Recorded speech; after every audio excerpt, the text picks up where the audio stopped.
With this next set of workouts, we'll be adding some pauses into the mix. Not pauses between efforts, but pauses right in the middle of each repetition. In your workout notes, you'll see something to the effect of 3-second pause halfway down with each repetition. We sometimes call these eccentric pauses because they happen during the eccentric phase of the lift, as you lower the weight. This technique is great because it adds time under tension, which builds strength, at the particular joint angle where we add the pause. And because we add the pause during the eccentric phase, where the majority of microtrauma can occur, it can facilitate the synthesis of new muscle tissue. So, stop me if you've heard this one before, but adding the pause makes things a good deal harder, so you absolutely will have to lower the weight. Exactly how much can depend on more than a few factors, but as a reference, I often find that 20% less is a good place to start.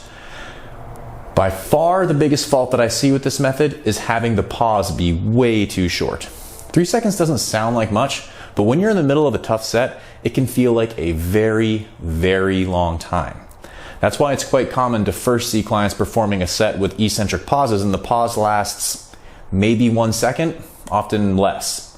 Sometimes it's more of a hitch than an actual pause. We need 3 full seconds.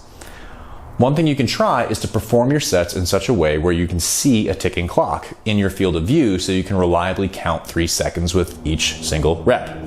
This isn't always realistic, but if your gym has a big digital clock in plain view, or maybe you can carefully position your phone or stopwatch, it's worth a shot.